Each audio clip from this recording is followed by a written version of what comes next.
Olá, turmas! Bem-vindos a mais uma aula de língua portuguesa.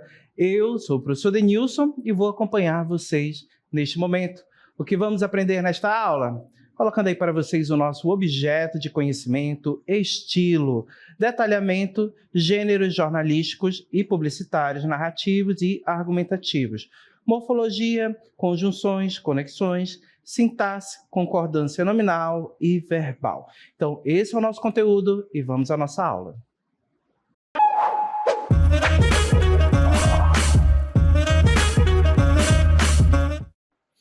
Nesta aula, nós vamos estudar e analisar uma resenha crítica. Então, acompanhem comigo a leitura desse texto. Cidade Invisível mistura folclore brasileiro e suspense em narrativa envolvente.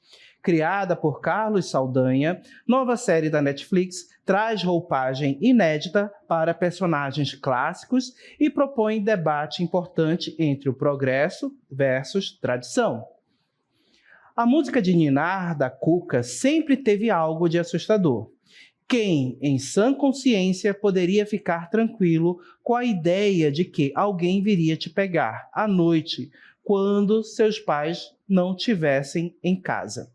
Graças ao Sítio do Pica-Pau Amarelo, a ameaça da bruxa acabou atenuada no imaginário brasileiro pela imagem da jacaré loira que, embora vilanesca, era mais divertida do que propriamente sinistra.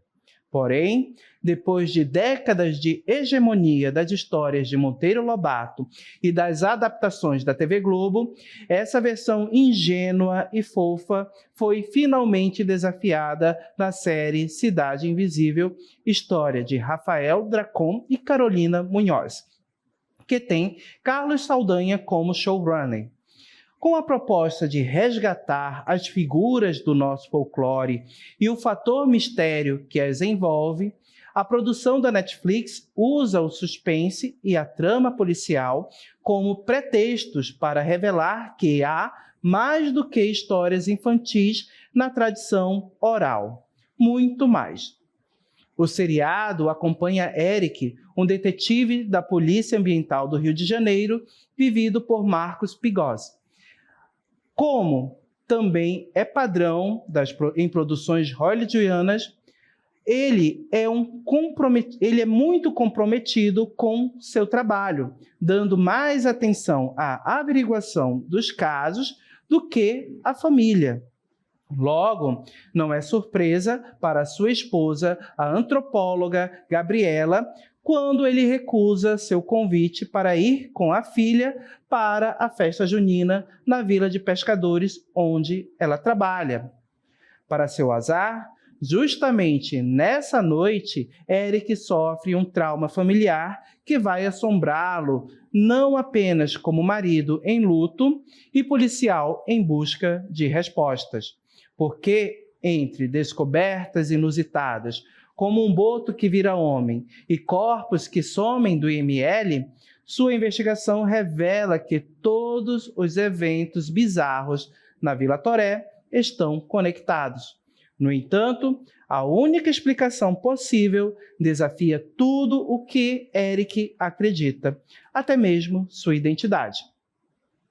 Além de uma oportunidade comercial, o criador da série, Carlos Saldanha, enxergou nessa mistura entre folclore e suspense uma maneira de levantar o debate entre as mudanças vindas de um dito progresso e a preservação do que nos é ancestral.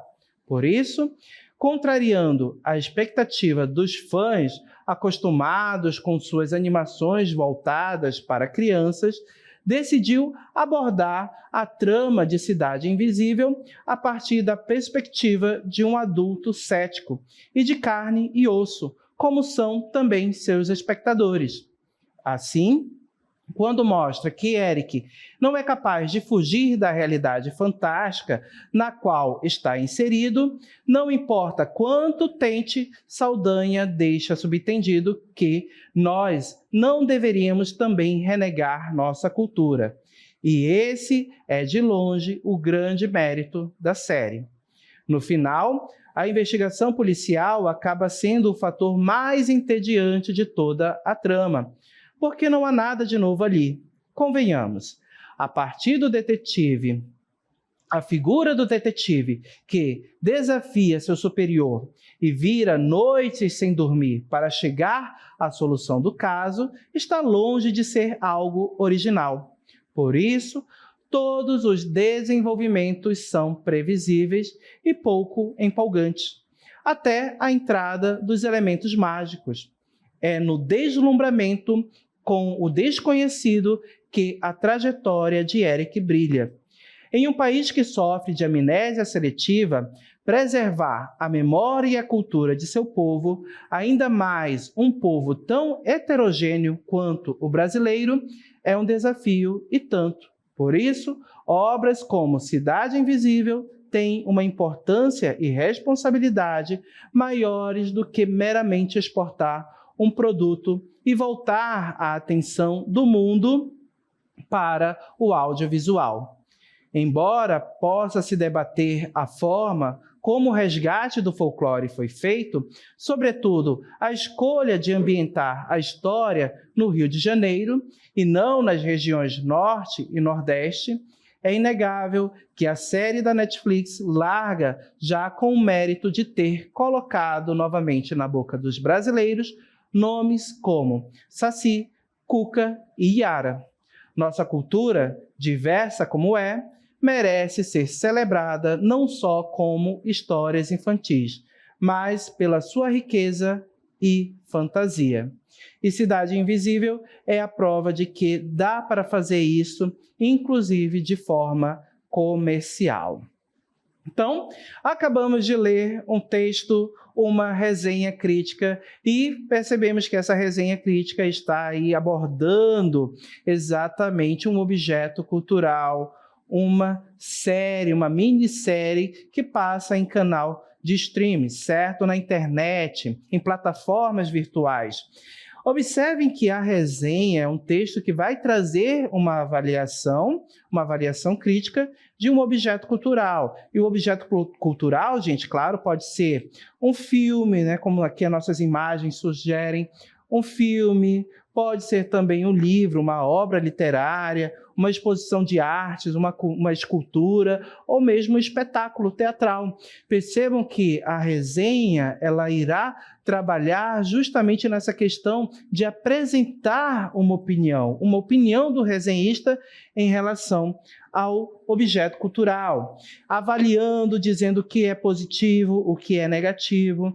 E essa resenha também pode ajudar a pessoa, a quem é destinada, ao leitor, ao interlocutor, ajudar na sua decisão, se de repente ele consome ou não esse objeto. De repente tem o filme no cinema, eu busco uma resenha para decidir se eu assisto ou não essa resenha. A partir daquela avaliação que é apresentada na resenha, eu posso ter uma ideia do que o filme vai apresentar, do que é bom no filme, do que não é, e decidir se eu vou assistir a esse filme ou não, se eu vou gastar o meu dinheiro com aquele filme no cinema ou não. Então, observe que a resenha tem essa finalidade, ok?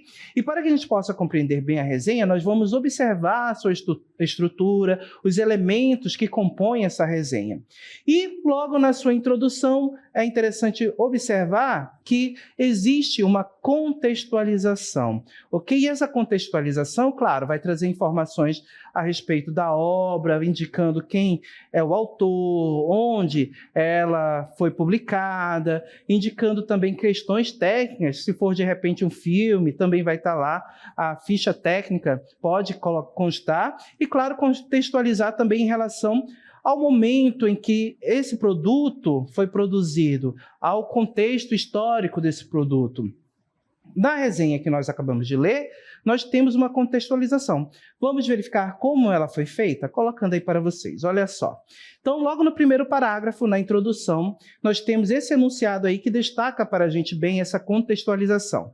Depois de décadas de hegemonia nas histórias de Monteiro Lobato e de adaptações da TV Globo, essa visão ingênua e fofa foi finalmente desafiada na série Cidade Invisível, história de Rafael Dracon e Carolina Munhoz, que tem Carlos Saldanha como showrunners.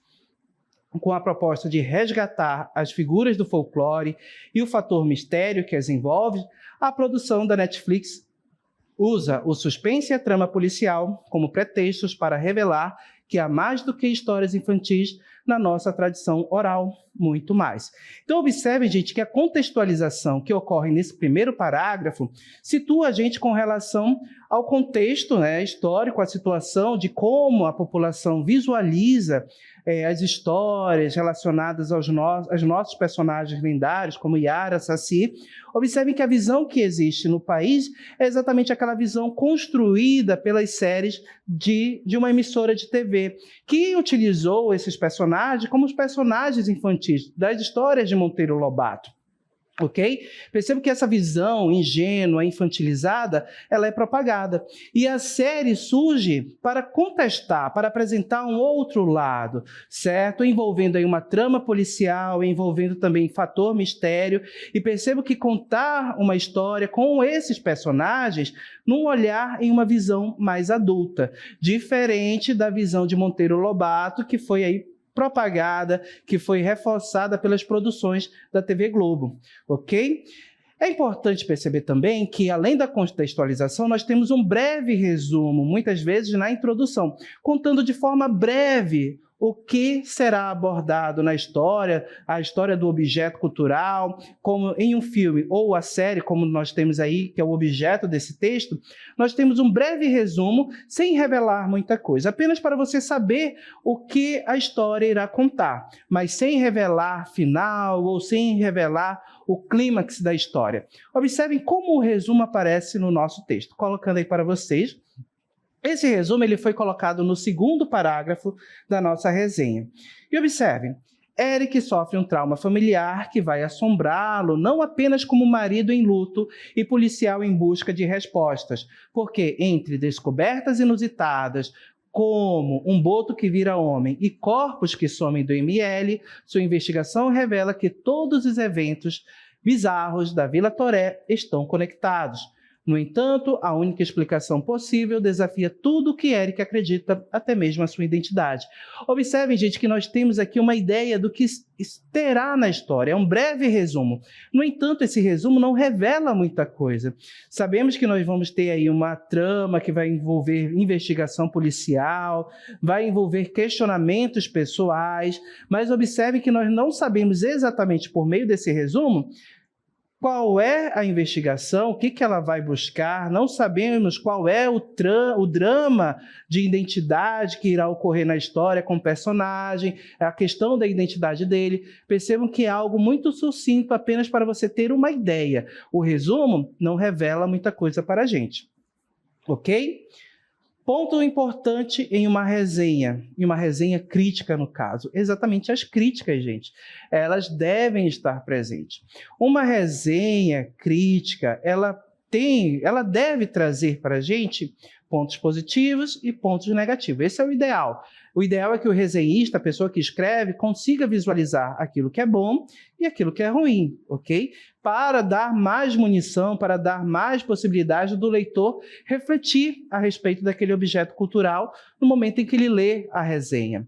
Vamos ver como as resenhas aparecem no nosso texto. Perceba que nós vamos ter palavras específicas que vão trazer para a gente a ideia positiva ou a ideia negativa dessas críticas.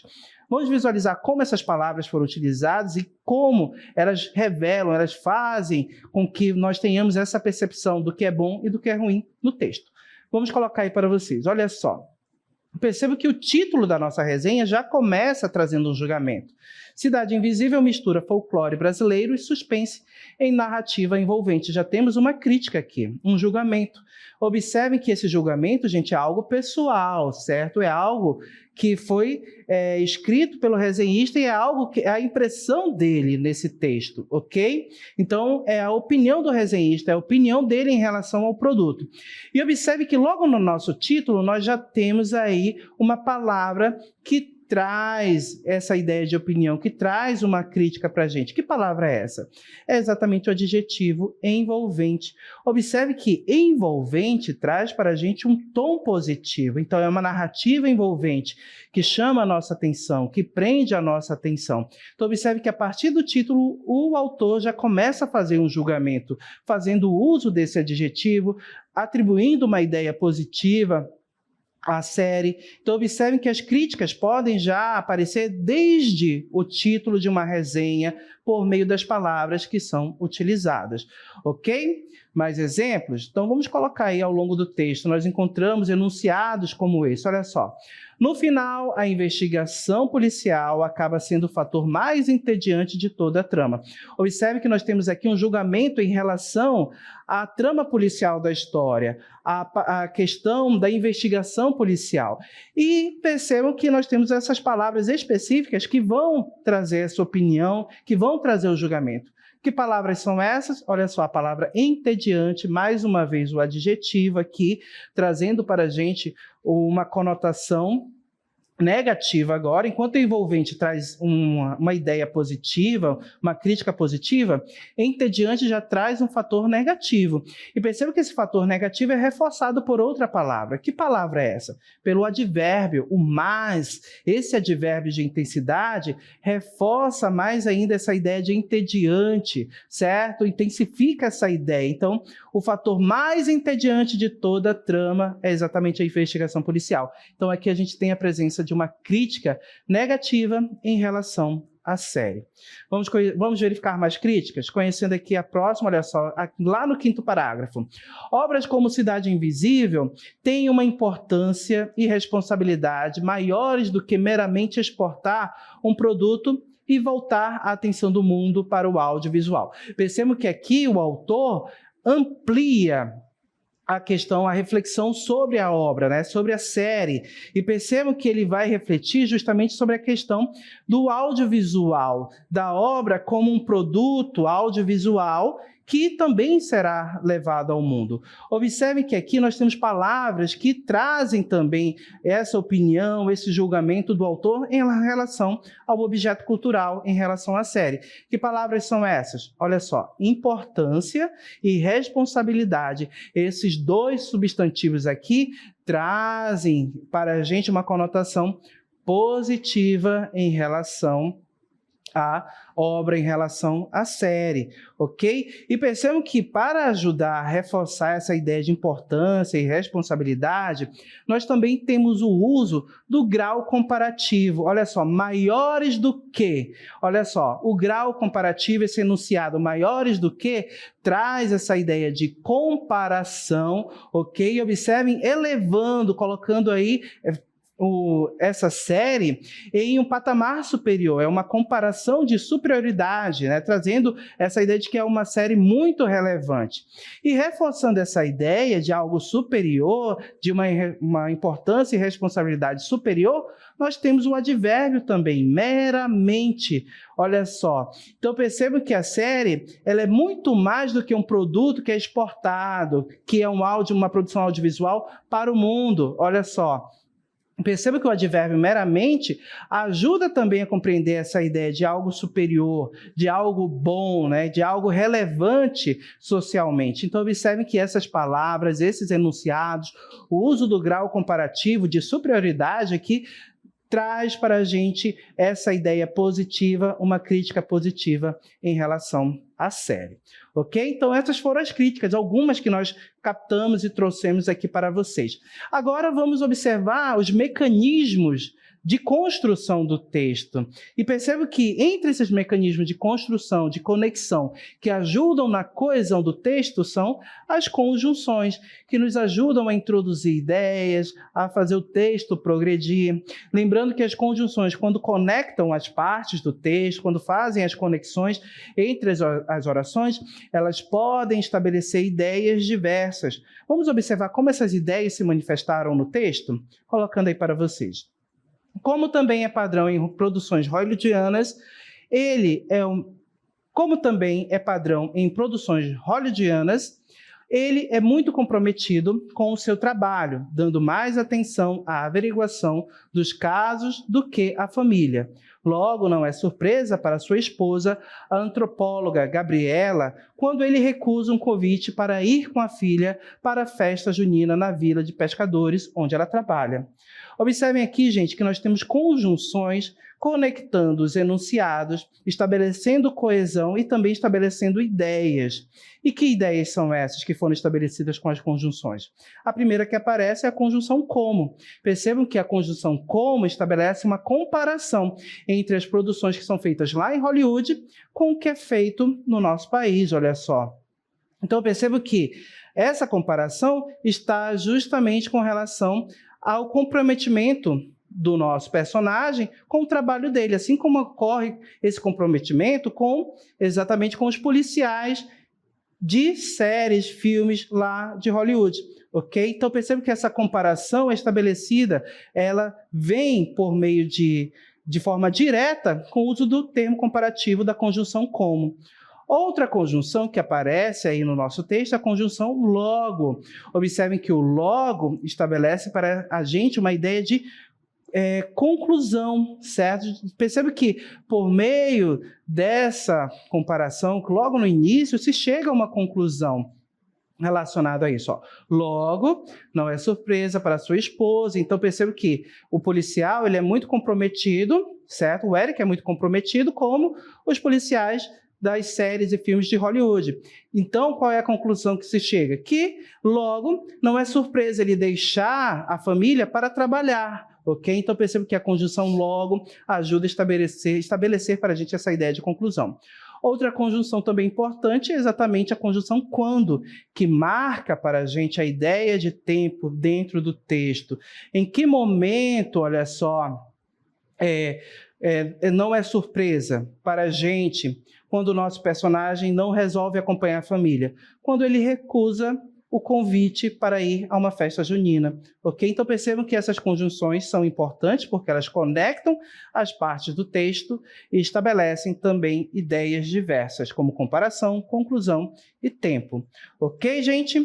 Agora, sabemos que esse texto, uma resenha, é publicado em jornais de prestígios, em sites também de internet, que tem um certo prestígio e zelo com a linguagem. E percebam que, dependendo muito do local, do público-alvo, a preferência sempre será pela norma padrão. Ok? Pela norma que vai estar relacionada exatamente com as normas da gramática, com as regras gramaticais. Nós observamos nessa resenha que nós temos um predomínio exatamente da norma padrão da língua portuguesa. Ela é escrita de acordo com as regras gramaticais. Isso traz credibilidade para o texto, traz credibilidade para o local onde ele foi publicado, o texto foi publicado para a resenha, mas observem que muitas vezes nós podemos ter alguns conflitos relacionados à norma. Na resenha é normal, ok? Mas escolhas do próprio autor, certo? Então vamos verificar como essa questão da norma se manifesta no texto. Primeiro nós vamos observar a questão da concordância. Perceba que a concordância nominal ela estabelece que os adjetivos, artigos, numerais e pronomes concordam em gênero e número com o substantivo ao qual se relacionam. Então, se o substantivo está no singular, todo mundo vai ficar no singular. O artigo, o adjetivo, o numeral e o pronome. Se o substantivo é feminino, todo mundo que acompanha ele vai ficar no gênero feminino, ok? Olha só o exemplo. A casa está suja. Observe que nesse enunciado nós temos o substantivo casa. E perceba que o artigo a é um artigo feminino, né? Assim como o substantivo casa é um substantivo feminino, e o adjetivo suja também é um adjetivo feminino, porque está concordando com o substantivo casa. Agora, quando trocamos a palavra casa por apartamento, que é um substantivo masculino, o que acontece com o artigo e com o adjetivo? Eles permanecem no feminino? Não, eles vão para o masculino.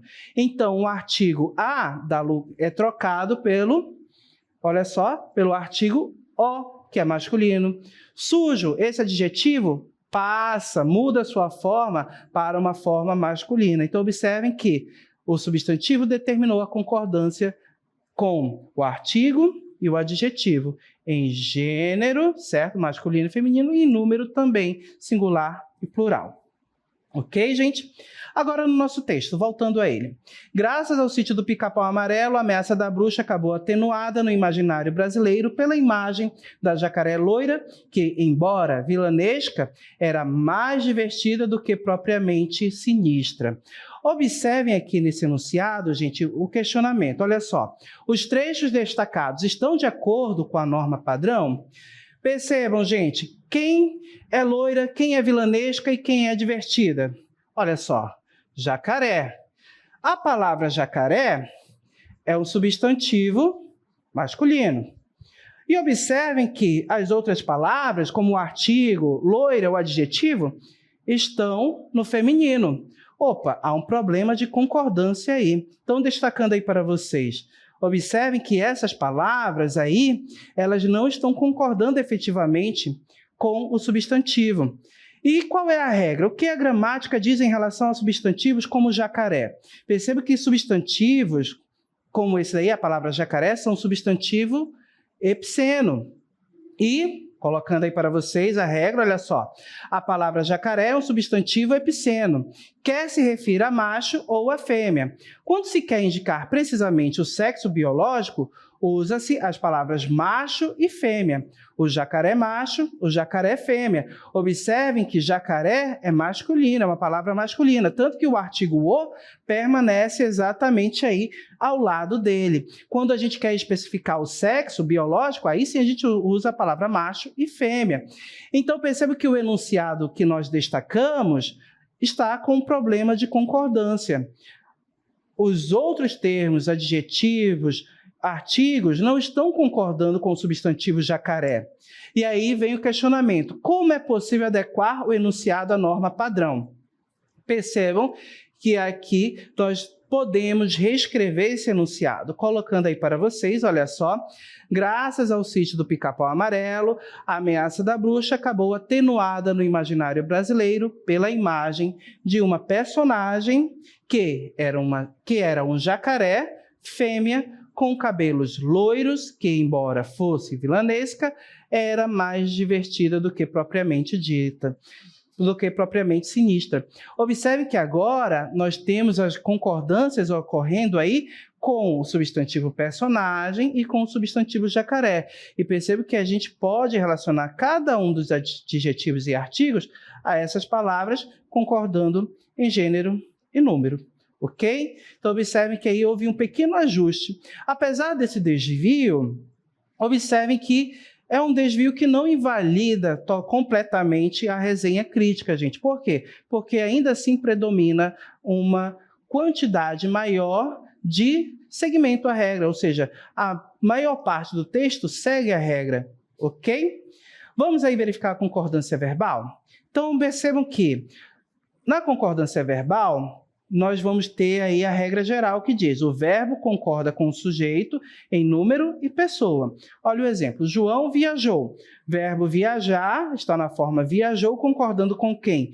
Com o sujeito João. João corresponde à terceira pessoa do singular, então o verbo está na terceira pessoa do singular.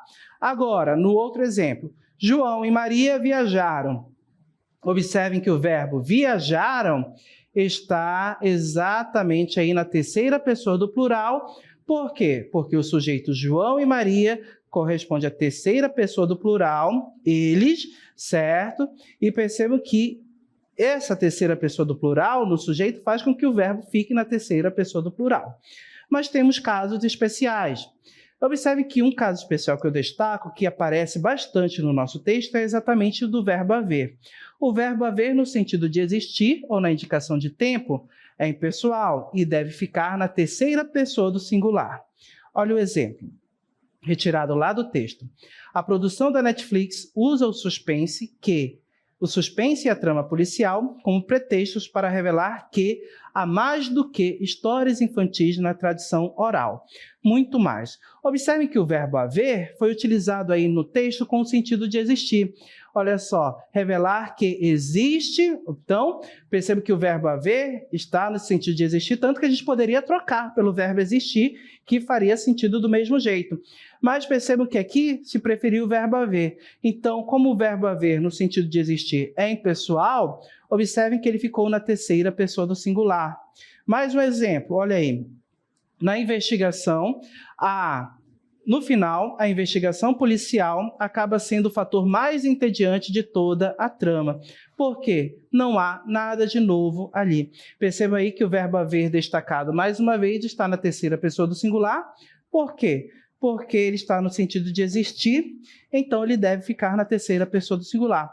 Perceba que nesses exemplos que eu destaquei, nós temos exatamente a resenha seguindo uma regra gramatical, evidenciando para a gente que ela faz uso da norma padrão, ok? Predomina nela o uso da norma padrão, mesmo que a gente tenha identificado um pequeno desvio da língua, lá na questão da concordância nominal, com o substantivo jacaré, um substantivo epiceno, ok? Então, percebo que na resenha predomina o uso formal da língua, certo, gente?